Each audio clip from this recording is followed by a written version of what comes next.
Mendaki di tengah pandemik ini rasanya nikmat untuk merefleksikan diri.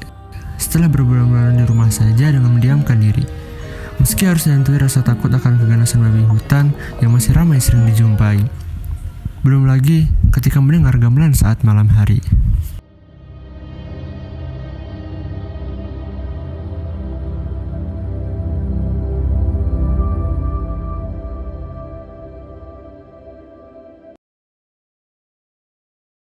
Hai kawan-kawan, bertemu lagi dengan saya Ahnaf Mutakin di cerita pendakian Gunung Cikuray. Nah, pendakian kali ini ada hal yang menarik sekaligus mistis, yaitu sesuai dengan judul musik gamelan di Gunung Cikuray. Dan cerita ini dimulai dari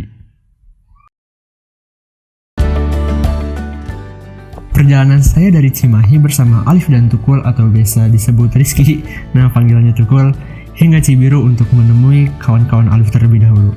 Karena direncanakan kita akan berangkat bersama-sama dari Cibiru hingga base camp pendakian Gunung Cikuray.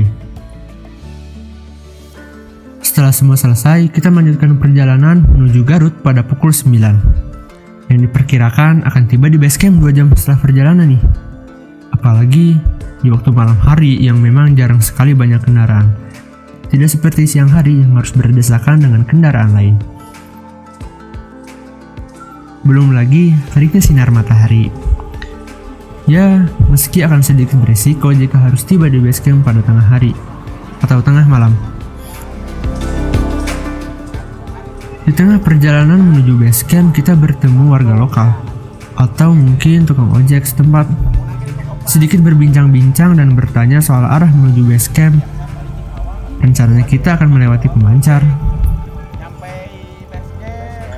Namun Bapak itu mengatakan lebih baik melewati Kiara Janggot yang katanya lebih murah dan jalan menuju base camp yang tidak banyak batu dan tidak terjal. Katanya juga akan berisiko jika memaksakan, apalagi dengan kendaraan motor matic. Ya memang rata-rata kita menggunakan motor matic.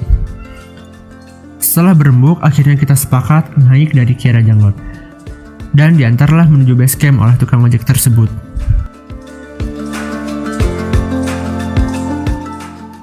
Setelah sampai base camp Kiara Janggot, kurang lebih pukul 12 malam, kita berbincang-bincang sedikit soal pendakian pada 17 Agustus dan katanya ada sekitar 1.300 orang. Wow, dalam sehari. Dan perihal babi hutan yang memang masih sering dijumpai dan aktif saat malam hari.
tengah perjalanan menuju pos 5, perut mulai keroncongan dan tenaga mulai berkurang. Badan lemas, tak lama berkata, 2 menit, 2 menit. Istirahat maksudnya. Semakin lama perjalanan, maka tenaga mulai banyak yang hilang. Untuk mengembalikannya, ya harus dengan makan.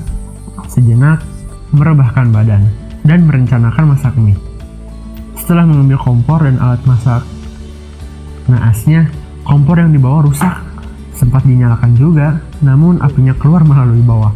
Rencana makan pun harus dibatalkan, hingga nanti kita tiba di pos 6.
Nah, setelah kita mendirikan tenda dan makan, bisa dibilang itu makan siang. Nah, setelahnya saya dan Tukul atau Rizky Prayoga ini biasanya disebut dengan Tukul, kita ke jalur pos 7. Kita mencari kayu bakar. Ya ada yang gede, ada yang kecil, kita bawa untuk persediaan malam hari. Nah, setelah itu malam hari tiba, maghrib, dan kita sholat maghrib nih. Saya dan Alif sholat maghrib dan kawan-kawan lain juga sholat maghrib. Setelah sholat maghrib kita makan malam seperti biasa, makan malam, masak dan lain-lain. Nah, pas sudah maghrib kita berbincang-bincang, biasa ngobrol. Setelah maghrib nih, setelah sholat, saya dan Alif dan Rizky ngobrol di depan tenda yang kita buat tenda 2, yang satu 8 orang, yang satu untuk 4 orang. Saya dan Rizky bertiga itu 4 orang. Nah, setelah membuat piunggun, makan dan ngopi-ngopi itu, saya dipanggil ke tenda setelah sholat subuh itu, setelah sholat maghrib itu. Nah, kebetulan Rizky sudah menyetel Rintik Seduh. Ya mungkin kalian tahu lah Rintik Seduh apa itu, apa, bercerita-cerita tentang ya percintaan seperti itu. Nah, Alif pun meminta untuk menyetelkan dangdut karena dia memang senang akan dangdut. Menyetel dangdut, tidak lama kemudian sebelum datangnya Isya, 5 menit sebelum Isya, sudah tuh dangdut dimatikan dulu, stop. Setelah masuk Isya, saya menyetel Kunto Aji, memang karena saya sendiri senang dengan musik-musik Kunto Aji untuk rehat, apalagi di gunung. Wah, sepertinya malam-malam itu enak lah, seperti itu yang seperti dibayangkan. Nah, ketiduran di situ tuh, saya ketiduran. Saya terbangun 3 kali saat malam hari. Bangun yang pertama itu saya kebangun karena entah apa, atau mimpi sesuatu atau apa. Saya tiba-tiba bangun dari tidur seperti begini, langsung jep gitu lah. Mungkin kalian tahu sendiri, saya kaget juga. Saya dibangunkan lagi, bukan dibangunkan, mungkin seperti itulah. Bangun, mendengar suara gamelan. Di tenda sebelah kan ada orang Jakarta. Sepertinya dia juga minta lagu Inggris seperti itulah. Di depan saya, memang saya tendanya langsung menghadap ke jalur pos 7. Nah, di situ terdengar suara gamelan sangat kencang sekali dan saya pun mendengar sangat dengan jelas. Saya kira di situ mimpi. Bangun saya mimpi, kok ada gamelan. Saya pikir seperti itu, tapi kok ada 2 musik langsung gitu lah. Di tenda ada musiknya dan ini ada musik lagi dari jalur. Kaget, masa malam-malam gini ada menyetar gamelan. Gamelan itu tidak ada yang indah, jangan gamelan aja musik main. Nah, saya tidur lagi tuh, ya udah, saya biasa. Setelah itu bangun yang ketiga kalinya. Bangun yang ketiga kalinya itu pada pukul 3. Saya untuk bangun yang kedua kali itu setelah yang mendengar gamelan itu kurang lebih pukul 12 lebih mau ke jam 1-an seperti itu. Dibangunkan pukul 3, sholat isya dan segala macam. Saya ngobrol dan Alif kebetulan saya bangunkan Alif, ngobrol seperti biasa, makan ngemil-ngemil. Sudahlah tuh. Saya tidak bercerita di situ, karena tidak berani bercerita di tempat itu pun. Nah, nanti cerita setelah naik pos 7 setelah puncak, nanti kita cerita selanjutnya. Saya cerita selanjutnya setelah mendengar ini. Ketika sudah turun dan sudah sampai Cibiru lagi, ngobrol dengan kawan-kawan, ngobrol perihal babi hutan yang memang ada di saat malam hari di tenda sebelah, yang kawan saya itu mendengar kresek-kresek itu. Nah, saya bercerita ada yang mendengar gamelan gak malam-malam. Mereka pertamanya diam. Nah, ada satu orang kawan saya yang berbicara juga, ya saya malam mendengar, katanya seperti itu. Oh, berarti tadi malam saya bukan mimpi, saya benar. Berarti di situ malam-malam itu memang ada seperti itu. Ya, tidak apa-apa lah, kita menghormati saja. Nah, kita bertemu pagi nih. Direncanakan kita akan summit jam 3, tapi itu hanyalah wacana. Nyatanya kita bangun jam 5. Tidak apa-apa. Melihat sunrise di pos 6 saja sudah terlihat bagus, meski memang tak terlihat jelas semuanya. Ingat ya kawan-kawan, bagi yang merasa muslim, jangan lupa sholat meskipun di gunung. Bukan alasan untuk tidak melaksanakan sholat.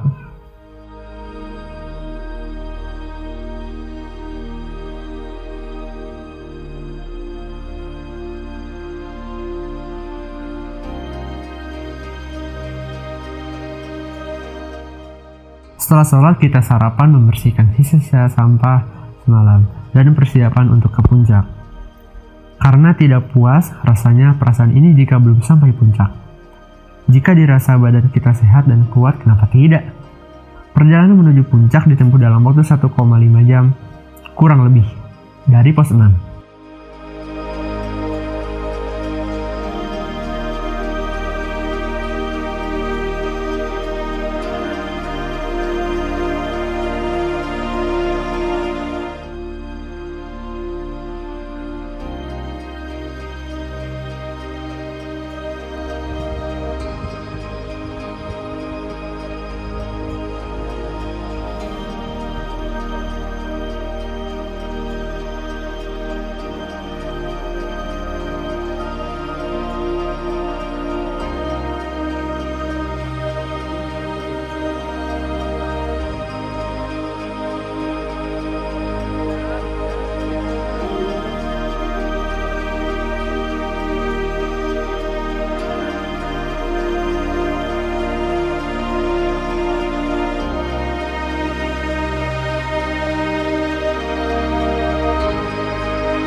Ada rasa kepuasan diri sekaligus bangga bisa ada di atap Garut ini. Untuk adekku yang baru lahir, selamat dan semoga ada salam lah dari puncak Gunung Cikuray. Semoga kita nanti kamu setelah besar bisa kesini bareng Mas.